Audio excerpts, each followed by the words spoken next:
Change is good. And a lot of times people have thoughts that they may sit back and think to themselves, and it takes somebody else to stand up and say exactly what someone else was thinking, or something, something that kind of generates a discussion that allows people to convey their thoughts for others to understand exactly where they're coming from. Like, Dad, you know what? Hey, you know what? That looks nice over there. Matter of fact, maybe we should consider doing something like that. And Coach Prime kind of took the college football world by storm with doing a joint practice to go along with a scrimmage at the end of the week. Well, guys, you know what? There's some coaches out here to say, hey, let's put a little sauce on that. Let's make this real funky as far as what's going on, because we need to change this thing up a little bit so we can get things moving in the right direction. And it's all for a good cause. Guys, y'all know I'm going to go ahead and talk about this thing. I got to go ahead and touch on it because it's just something that really got me thinking like, this makes sense. This makes good sense. And we're just going to go ahead. We're going to dive on into this thing because, I'm sitting here. I don't know what I'm doing right now. I'm moving around at the slow beat of siren. We got to speed this thing. Let's get this thing together. Hey, this is another episode of Blow the Whistle with your favorite coach, Coach Walker. If you haven't done so, please like, share, subscribe to the Tomorrow Sports Network platform. Listen, this is another episode on another piece that I like to share with you. I try to put these things in groups as far as what's going on. We got the channel over there for the member section, that we get ready to put some more content over there. We got Blow the Whistle. We got Tomorrow Sports Network, which is the mothership. Tomorrow Sports Network is the mothership. Blow the Whistle with your favorite coach, Coach Walker. This just allows me to talk about everything that I want to talk about outside of HBCU sports, to give some insight and context as far as what we seeing out here in these streets. So if I get to talking about Social Security and all the other kind of stuff, I don't need you to turn it off. I need you to sit there and listen for a minute, because guess what? There's some things out here that I don't really believe we're paying attention to. And it's time that we open our eyes just a little bit brighter, a little bit wider, a little brighter, so we can see what's going on, because this game is tilted.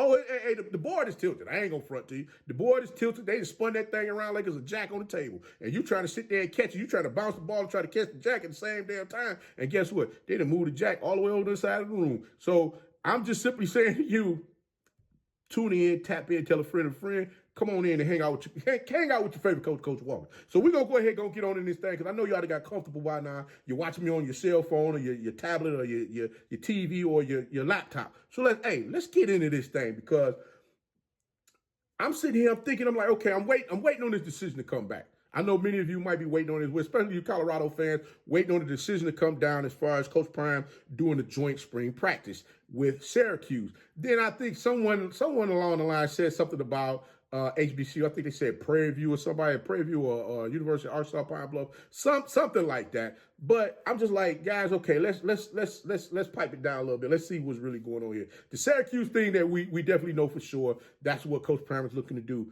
And it made sense, because I thought about like all of the athletes that they're losing that they're losing to hopefully get drafted into the NFL. A couple of those guys, they played over at Jackson State University, Shador Travis, Shiloh. There's a couple of other athletes that played over there as well. Then you got some that came to Colorado once Coach Prime got there. But with all of that being said, he got new quarterbacks coming in. He got the young kid Juju from Carrollton High School in Georgia, Georgia. Then he got the young man from Liberty High School, from Liberty University that's coming in, a dual threat quarterback. He got him over there. So you're trying to see exactly what you got up underneath the hood of the new car that you're about to pull out the garage for everybody to see. And what other way to find out exactly what you're riding on, if the tires are sturdy enough for you when you hit them curbs going about 90 miles an hour, if you're going to be able to bend that curb like you need to, or you're going to have to go ahead, shift down a little bit, take your foot up off the gas,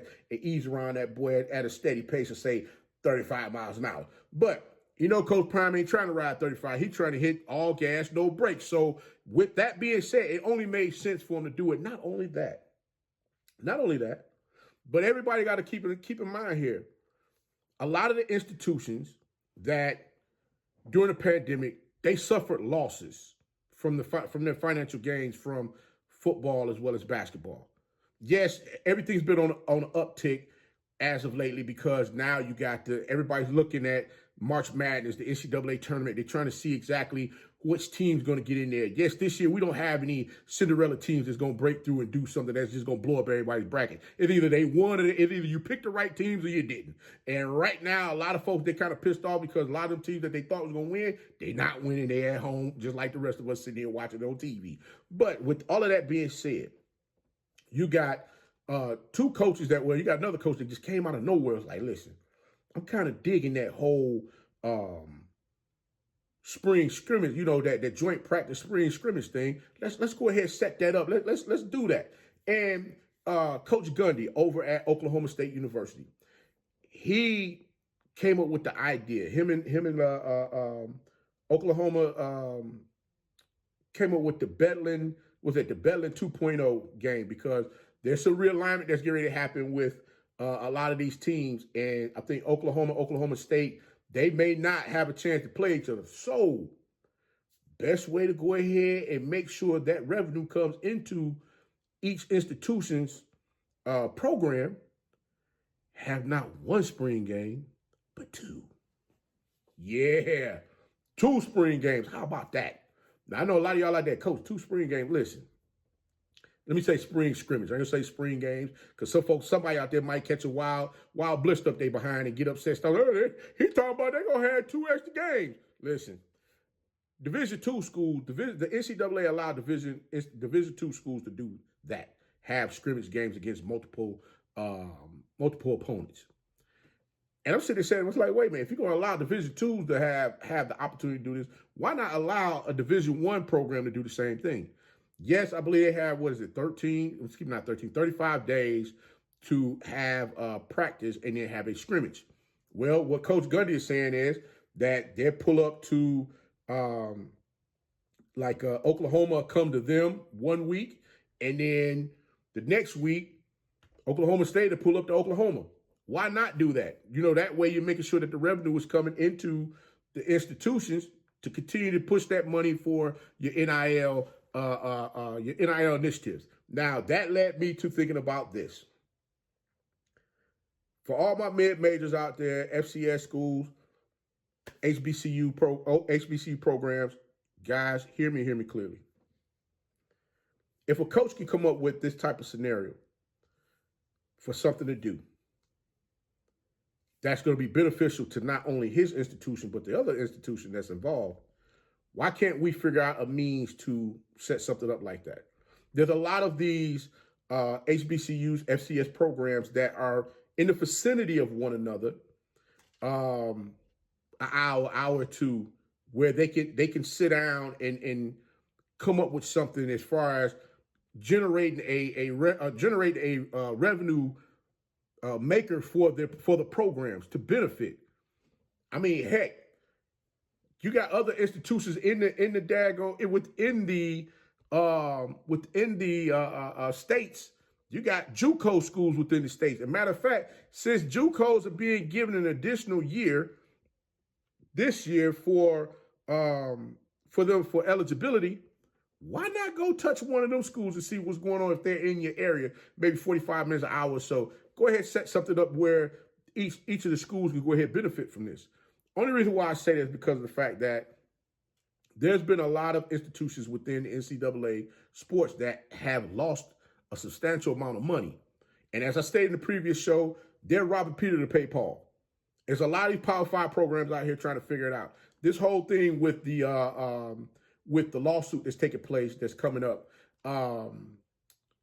the historic settlement that's going on. The $1 million question is,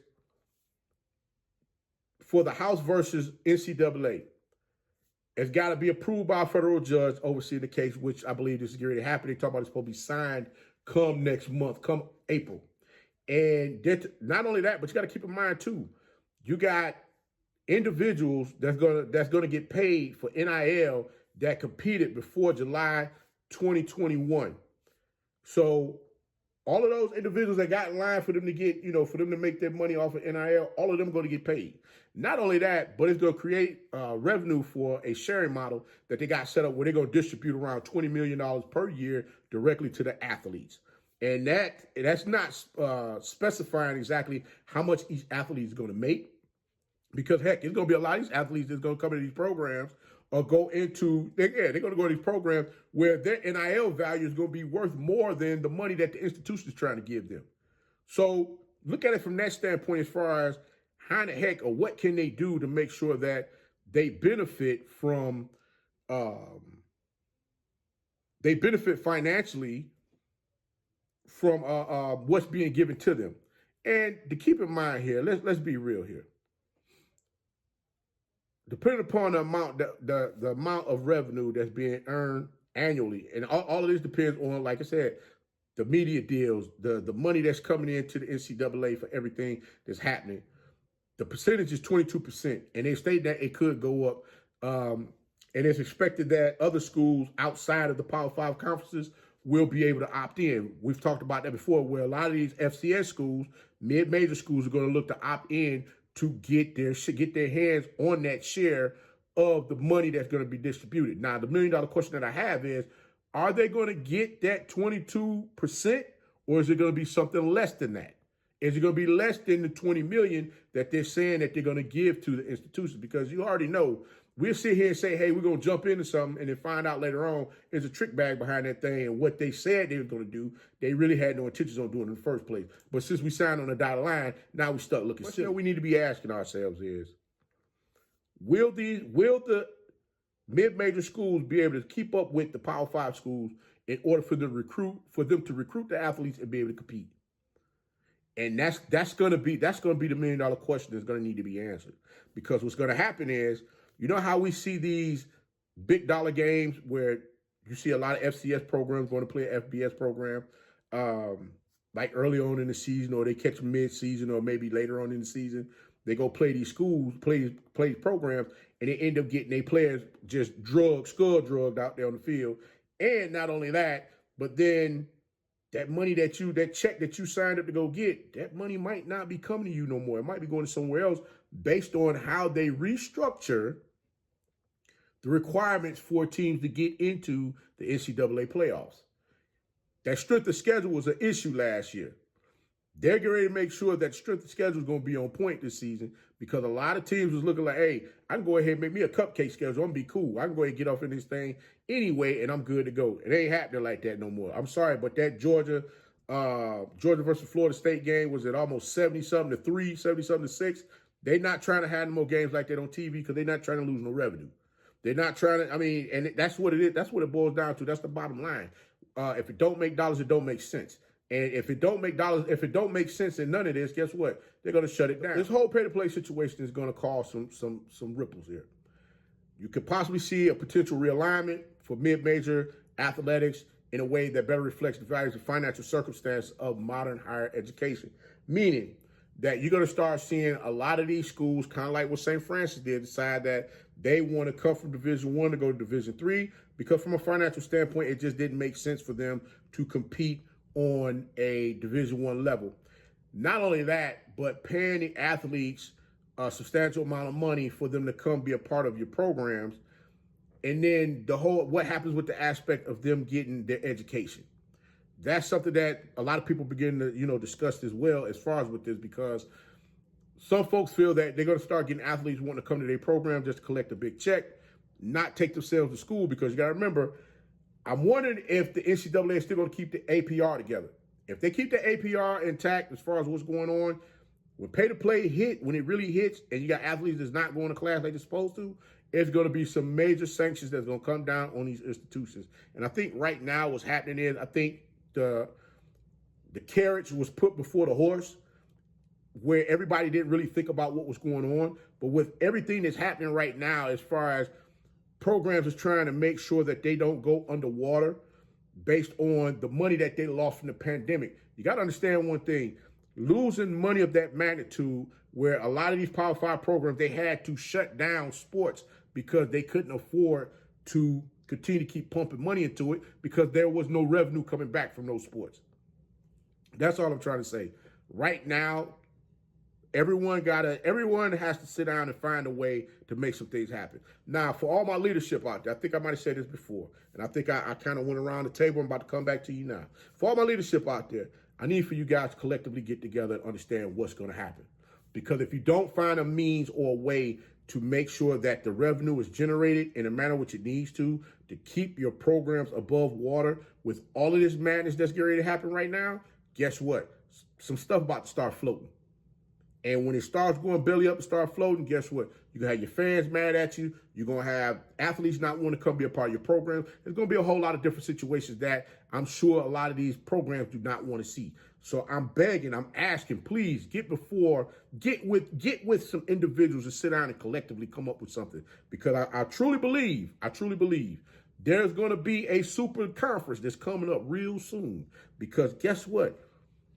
If you see the powerful programs already saying that they don't want to have any money come back downstream to mid-major programs, guys, you already know what they're going to do next. They're going to find any means they possibly can to keep from doing anything for a mid-major to get a red cent from them. So I would advise right now that people collectively come together and get this thing going. Think about it from this situation here. I did a show for you guys a while back where I talked about the Southern Heritage Classic. And I showed you how the parking lot was just off the chain. I showed you how the parking, just trying to find somewhere to park. You had people at a church out there charging folks to come over there and park. Everybody's getting paid. Everybody's eating off of 2 HBCUs coming into the area for a weekend to play ball. Heck, even where you went to go kick and party and do your bar hopping at. All of that was popping out there too. And guess what? They was charging you behind after hours to get down there in that area just for you to go kick it. Now, I got a question to ask you. If they're saying that's let's just throw a number out there. Say it's a 50 to $60 million weekend for whomever's putting on the whole thing. I'm just throwing a number out there. This ain't the actual number. Because I can go back and pull them numbers up again and talk about how the schools are getting paid peanuts, but I'm gonna leave it alone. But looking at all of the money that was generated that weekend, all I'm saying is that is how mid-majors, especially these daggone HBCU programs, y'all should be busting that thing out every daggone weekend. Who's throwing parties? Who got walkthroughs going on? Who got different things that's happening in the area or in the city where that game is popping off that weekend? I'm sorry. Matter of fact, the merch needs to be on sale for everybody to get a hold of it. I'm just being honest with you. And not only that, but guess what? A lot of these programs don't even have freaking NIL collectives going on. So you can't even get your alumni and those that want to, your donators, the people that want to donate to your program, they can't donate to another because why? You don't have nothing set up. So we can't keep sitting over here, sitting on our damn hands trying to figure out, okay, well, what are we going to do next? Hey, we got to go get another media deal. Man, listen, look. All of that is cute. The media deals is cool. But I'm going to say this again. Looking at what a lot of the programs did, and for a lot of conferences did, where they didn't give up everything to the media groups for them to be able to go ahead and bid on everything, and they just stroked them a check. No, they gave them part of it over here, part of it over there. And crazy thing is, Mississippi Valley State, don't get mad at me for using y'all as the example, but y'all did a boots on the ground party where there was no room in the daggone gym for you to sneeze, let alone move, trying to tell them where them fans at. I'm like, listen, if y'all can pack a gymnasium like that for a boots on the ground daggone party, y'all need to pack that freaking gym, that stadium, and them baseball fields. Every daggone game is out there. You're paying for it already. And guess what? All of the surrounding schools that go over there to them to go compete against them, y'all need to take y'all daggone buses over there as well. I mean, there's ways to get the money to do the things that need to be done. I mean, you can add a couple of dollars to the student activity fund, which I'm sure they're already doing that now to make sure that it goes directly back to those sport programs that's bringing in the financial revenue. And then from there, you can go ahead and find a way to get the collectives for each of the. You can do one big one for the school itself to make sure the money goes wherever it needs to go. Or in an instance like I looked at something like, hey, listen, I'm gonna be real with you. I'm a free thinker as far as where I'm going with this. I had to really sit down and just dive into who got what, who don't have, so on and so forth.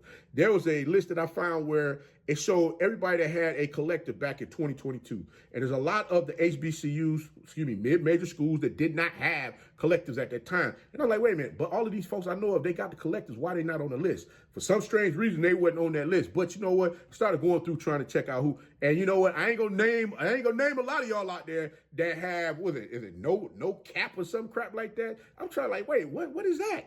Open doors. I'm like, okay, you got open doors. They're teaching you how to make the money. They're putting you in position for the athlete to go get the money. But who's donating back to the school? Who's donating back to the collective so that they can get that money to put it together to go ahead and get the athletes to come in there outside of just an athlete getting NIL deals?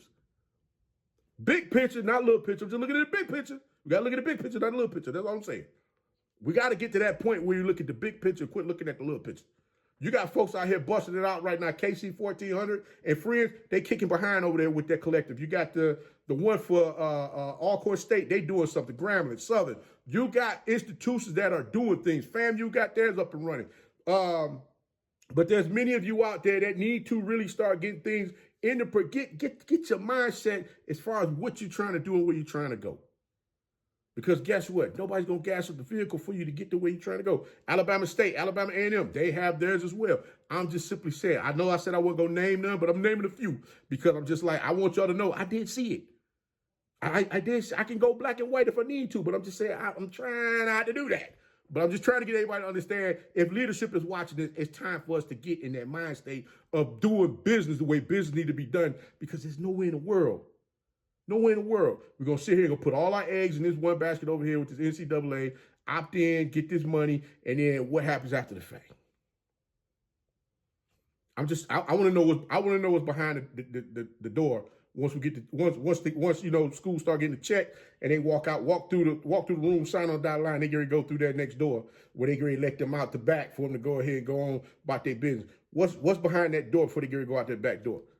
It's kind of like, I'm feeling like, you sending us off the passage again. Well, y'all know where I'm going with this. Yeah.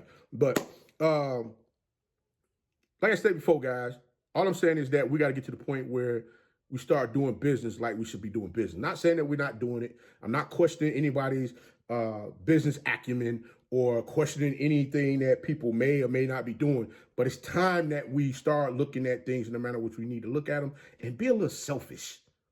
It's time for us to be a little damn selfish. If who is that? Zoe Phillips, the Zone. He talked about doing a super conference. If we gotta do a super conference where daggone, you set it up where you got teams within a say a 4-hour radius or whatever, 4-hour travel radius of one another that can get back and forth to and fro to go play, set it up and do it. Because it only makes sense. It's only gonna make the product stronger. I ain't saying you gotta take the MEAC and the SWAC and combine them together. Heck, you can sit there and have daggone two different conferences like you got them, and you just do cross games. And the cross games, they count. It's not like they don't count against your daggone schedule. It doesn't count against your overall wins and losses. All of that counts. So I mean, it's time to figure out a way to get this money rolling. Hey guys, Division II, SIA-CCIAA, same thing.